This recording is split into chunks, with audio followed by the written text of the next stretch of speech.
सो नमस्ते one and all. आप सभी को एक नई वीडियो पर बहुत बहुत स्वागत है। जैसे कि आप सभी को पता होगा, गुजरात पीएससी का जो ऑफिशियल नोटिफिकेशन आया था आयुर्वेदिक मेडिकल ऑफिसर के एग्ज़ाम के बारे में, आप सब लोगों ने फॉर्म फिलअप कर लिए होंगे। तो आज से हम शुरू करते हैं ये एमसीक्यू प्रैक्टिस सीरीज। ओके, तो इसका मतलब ऐसे पार्ट पार्ट करके आएगा। तो आज पार्ट 1 है और जो टॉपिक है आज का वो है चिकित्सा चतुष्पाद। सिलेबस आप सभी लोगों के पास होगा। तो सिलेबस में काय चिकित्सा का जो पहला पार्ट है, मतलब पहला जो पॉइंट है वो है चिकित्सा चतुष्पाद। ओके, तो आज हम 10 क्वेश्चन चिकित्सा चतुष्पाद रिलेटेड करेंगे। तो फिर स्टार्ट करते हैं। पहला क्वेश्चन आप देख सकते हो, लिखा गया है विकारो डैश वैषम्यम साम्यं प्रकृति उच्यते, fill the blanks. Okay, option यहाँ पर 4 है, दोष, धातु, मल, ऑल ऑफ द एबव। तो पहली बात, ये श्लोक कहाँ से पूछा गया है, रेफरेंस आपको मालूम होना चाहिए। ये श्लोक पूछा गया है चरक सूत्र 9 अध्याय से, जिसका नाम है खोडाक चतुष्पद अध्याय। तो यहाँ पर आंसर जाएगा धातु। विकार धातु वैषम्यम साम्यं प्रकृति उच्यते, सुख संज्ञक आरोग्यम विकार दुखमय वच, ऐसे करके श्लोक है। इसका मीनिंग है धातु वैषम्य होने से विकार उत्पन्न होता है और धातु जब साम्य अवस्था में होता है तो प्रकृति कहा जाता है। ठीक है, तो धातु वैषम्य ही विकार और धातु साम्य ही प्रकृति, ये याद रखिएगा। तो यहाँ पर ऑप्शन बी आंसर जाएगा धातु। सेकंड क्वेश्चन देखते हैं, स्मृति इज गुण ऑफ। चिकित्सा चतुष्पाद में स्मृति किसका गुण है? ऑप्शन है वैद्य, रोगी, उपस्थाता, द्रव्य। तो स्मृति जो होगा वो रोगी का गुण है। सेकंड ऑप्शन बी आंसर जाएगा रोगी। हम पढ़ते हैं चरक सूत्र 9 में, स्मृति निर्देशकारित्वम अभिरत्तम थापिचो ज्ञापकत्वं च रोगाणाम आतुरस्य गुणास्मृता, ऐसे करके 2 लाइन का श्लोक है। आप सभी लोगों ने यूजी में पढ़ा होगा, इंपॉर्टेंट है। तो स्मृति जो होता है, याद रखने का जो क्षमता होता है, स्मृति का परिभाषा क्या है? हम चौरक शारीर वान जो पढ़ते हैं कथिता पुरुष शरीर में, वहाँ पर स्मृति का संज्ञा और स्मृति का कारण भी दिया गया है। स्मृति का संज्ञा क्या है? दुष्ट श्रुत अनुभूतानांग स्मरणात् स्मृति उच्यते। और स्मृति का कारण कितना है? 8 है। निमित्त रूपगुणा साधु सात विपर्जत सत्व अनुबंध अभ्यासात ज्ञान जोगात पुनर्श्रुतात्। ओके, दुष्ट श्रुत अनुभूतानांग स्मरणात् स्मृति उच्यते। चौरक शारीर वान जाओगे तो पढ़ोगे तो पूरा डिटेल मिलेगा। तो स्मृति किसका गुण है? रोगी का। एक्स्ट्रा पॉइंट क्या है मैंने आपको बोल दिया। और यहाँ पर एक चीज़ ध्यान रखिएगा, जो आतुर यानी रोगी का जो 4 गुण है, स्मृति, निर्देशकारित्व, अभिरत्व, ज्ञापकत्व, इनमें से जो निर्देशकारित्व होता है वो अग्र प्रकरण में बेस्ट बोला गया है आतुर गुणों में। तो निर्देशकारित्व आतुर गुणानाम, अग्र प्रकरण से क्वेश्चन आता है। हम आगे भी एक क्वेश्चन अग्र प्रकरण से डाले हैं, आप देखोगे। तो निर्देशकारित्व आतुर गुणानाम, आतुर का जो 4 गुणों में से बेस्ट गुण कौन सा है? निर्देशकारित्व, यानी कि वैद्य जैसे बोलेगा, वैद्य के निर्देश के हिसाब से रोगी अपना काम करेगा। अगर वो नहीं किया यानी कि अनिर्देशकारित्व हो गया तो अरिष्टानाम, उसको भी अग्र प्रकरण में मेंशन किया गया है, अनिर्देशकारित्व अरिष्टानाम। तो ये सब सारे पॉइंट्स को आपको वीडियो को पॉज करते हुए लिखना है कॉपी में और उसको रिवीजन करना है। ओके, रिवीजन जितना करोगे उतना अच्छा है। तो निर्देशकारित्व आतुर गुणानाम, अनिर्देशकारित्व यानी कि वैद्य जो बोलेगा, वैद्य जो निर्देश करेगा उसको अगर नहीं फॉलो करेगा रोगी तो अरिष्टा नाम यानी कि मृत्यु सूचक लक्षण उत्पन्न होगा। ठीक है, ये भी चरक सूत्र 25 में लिखा गया है। आगे बढ़ते हैं, थर्ड क्वेश्चन, वैद्य समूह dash fill the blank with respect to अग्रद्रव्य। अभी हम अग्रद्रव्य के बारे में बात कर रहे थे, तो वैद्य समूह क्या बोला गया है अग्र प्रकरण में? ऑप्शन है निसंशयकरणाम, चिकित्सा अंगानाम, अमृतानाम, आयुष्यानाम। अच्छा क्वेश्चन है। वैद्य समूह निसंशयकरणाम, निसंशयकरणाम यानी कि कोई भी डाउट नहीं रहेगा। तो निसंशयकरणाम अग्र प्रकरण में 2 चीज़ें के लिए बोला गया है, इसको नोट करो। पहला है वैद्य समूह, दूसरा है बहुश दुष्टकर्म। बहुश दुष्टकर्म यानी कि प्रत्यक्षदर्शी और स्वयंकृत, जो वैद्य खुद देखेगा और स्वयं काम करेगा, यानी कि प्रैक्टिकल एस्पेक्ट, थ्योरी पढ़ेगा फिर उसका प्रैक्टिकल करेगा। ओके, जो देखना सीखना होता है ना वही। तो वैद्य समूह निसंशयकरणम और उसके साथ लिखो बहुश दुष्टकर्म निसंशयकरणम। और बहुश दुष्टकर्म किसका गुण है चिकित्सा चतुष्पाद में? वैद्य का। तो निसंशयकरणम यहाँ पर आंसर जाएगा। बाकी ऑप्शन भी थोड़ा देख लेते हैं। चिकित्सा अंगानाम अग्र प्रकरण में किसके लिए बोला गया है? भिषक के लिए, उसी वैद्य के लिए बोला गया है भिषक चिकित्सा अंगानाम। चिकित्सा अंगों में से सबसे बेस्ट है भिषक। अमृतानाम किसके लिए बोला गया है? आयुर्वेद के लिए। हम जो शाश्वत आयुर्वेद पढ़ते हैं उसके लिए ही अमृतानाम बोला गया है, आयुर्वेद अमृतानाम। चरक सूत्र 25 में बोला गया है आयुर्वेद सबसे बेस्ट है। आयुष्यानाम किसके लिए बोला गया है? ब्रह्मचर्य। ब्रह्मचर्य आयुष्यानाम, ब्रह्मचर्य अयनानाम, ये भी बोला गया है ब्रह्मचर्य के लिए। 2 इंपॉर्टेंट चीज़, ब्रह्मचर्य आयुष्यानाम, ब्रह्मचर्य अयनानाम। आपको लिखने में अगर प्रॉब्लम होता है तो आप वीडियो को पॉज करके लिख सकते हो, काफ़ी इंपॉर्टेंट पॉइंट है, एग्जाम में आ सकता है। आगे बढ़ते हैं। क्वेश्चन नंबर 4 देखो, स्टेटमेंट वाला क्वेश्चन। आजकल स्टेटमेंट वाला क्वेश्चन ज़्यादा आते हैं एग्जाम में। इस बार पीजी में बहुत सारे क्वेश्चन था स्टेटमेंट रिलेटेड क्वेश्चन। ओके, तो देखते हैं। तो स्टेटमेंट ए देखिए, 200 वैषम्य जो रोग आज पर आचार्य बागभट्ट, बिल्कुल सही है। हम पढ़ते हैं अष्टांग हृदय सूत्र 1 में पढ़ते हैं आयुष्काम अध्याय में, रोगस्तु दोषो वैषम्यं दोष साम्यं आरोग्यता। ये क्वेश्चन भी लास्ट ईयर पीजी में पूछा गया था 2024 में। ओके, रोगस्तु दोषो वैषम्यं दोष साम्यं आरोग्यता। तो यहाँ पर 200 वैषम्य जो रोग आज पर आचार्य बागभट्ट सही है। चौरक आचार्य क्या बोले थे? धातु वैषम्य, विकार धातु वैषम्य बोले थे। ओके, ये छोटा छोटा पॉइंट डिफरेंस याद रखिएगा। इसलिए बोलते हैं धातुवाद चिकित्सा चौरकाचार्य, दोषवाद चिकित्सा बागभट्टाचार्य। तो statement A is correct. Statement B देखते हैं, बहुकल्प बहुगुण और गुण ऑफ वैद्य आज पर आचार्य बागभट्ट, नहीं ये गलत है। वैद्य का गुण नहीं है, ये औषध का गुण है या द्रव्य का गुण है। बहुकल्प बहुगुण संपन्नम योग्य औषधम, तो ये औषध का गुण होना चाहिए। तो स्टेटमेंट बी इज इनकरेक्ट। तो A correct, B incorrect. Third option यहाँ पर आंसर जाएगा। ठीक, अष्टांग हृदय सूत्र 1 से क्वेश्चन पूछा गया है।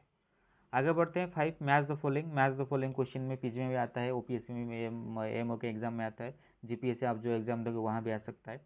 तो यहाँ देखो टेबल 1 टेबल 2, बुद्धिमान दक्ष आढ़ योग्य, और टेबल 2 में लिखा गया है परिचारक द्रव्य रोगी भिषक। तो बुद्धिमान किसका गुण है? ये अष्टांग हृदय से क्वेश्चन है। तो बुद्धिमान है परिचारक के गुण। अनुरक्त सूची देखिए, बुद्धिमान परिचारक, तो बुद्धिमान परिचारक का गुण ए का 1 होगा। दक्ष किसका गुण है? भिषक का। दक्ष तार्ताष्ट्र दुष्टकर्मा सूची भिषक बोलते हैं, तो दक्ष जाएगा 4 नंबर, भिषक तो बी का 4, ए का 1, बी का 4, सी का आढ़। आढ़ तो रोगी के लिए बोला गया है, आढ़ रोगी भिषक बस्य ज्ञापक 97, तो सी का हो गया 3। और योग्य का अभी हम बोल रहे थे द्रव्य के लाइन औषध के लिए, बहुकल्पं बहुगुणं संपन्नम योग्य औषधम, तो डी का 2 होगा, द्रव्य यानी औषध।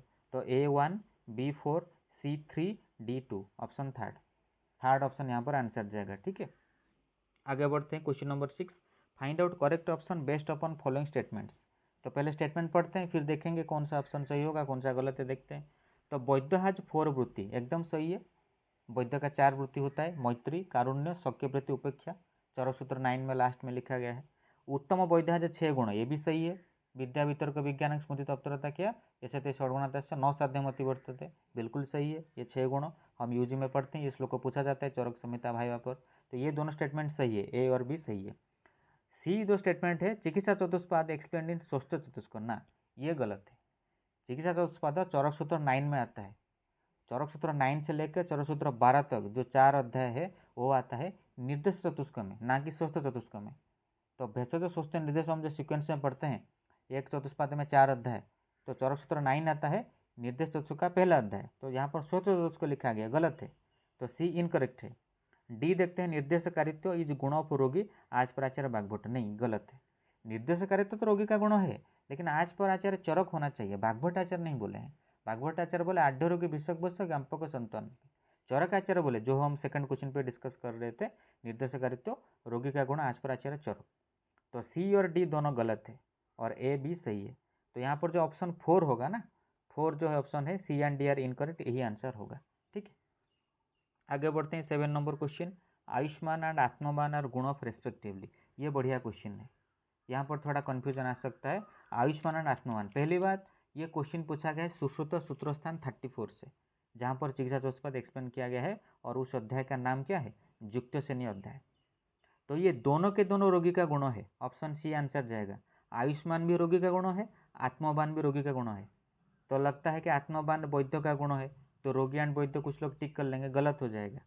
तो ऑप्शन सी यहाँ पर आंसर जाएगा, रोगी एंड रोगी दोनों का, मतलब ये आयुष्मान आत्मवान दोनों रोगी का ही गुण है। तो श्लोक को क्या था? आयुष्मान सत्ववान साध्यो द्रव्यवान आत्मवान अपि आस्तिको वैद्यवाक्यस्थ व्याधितः पाद उच्यते। सुश्रुत सूत्र 34 से ये क्वेश्चन पूछा गया है चिकित्सा चतुष्पाद। ओके, तो यहाँ पर ऑप्शन सी आंसर जाएगा। आगे बढ़ते हैं। Question number 8, find out incorrect option आज पर Acharya Sushruta with respect to चिकित्सा चतुष्पाद। अभी बात करें चिकित्सा चतुष्पाद के बारे में, इट इज एक्सप्लेन युक्तसेनी अध्याय, बिल्कुल सही है, बोल रहा था अभी। व्यवसाय जो गुण ऑफ वैद्य, बिल्कुल सही है। व्यवसाय विशारद, ये सारे के सारे वैद्य का गुण है। हम श्लोक पढ़ते हैं, प्रत्युत्पन्न मतिधिमान व्यवसाय विशारद, ऐसे करके श्लोक है। ओके, तो सेकंड स्टेटमेंट भी सही है। थर्ड स्टेटमेंट है sequence of it is like वैद्य रोगी औषध परिचारक, सुश्रुताचार्य के हिसाब से ये सीक्वेंस सही है। सुश्रुत आचार्य हिसाब से ये सीक्वेंस सही है।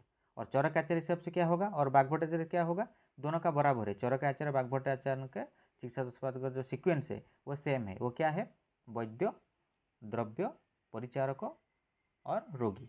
लेकिन सुश्रुत आचार्य हिसाब से पहले वैद्य, देन रोगी, देन औषध, देन परिचारक। तो सी also correct as per Acharya Sushruta.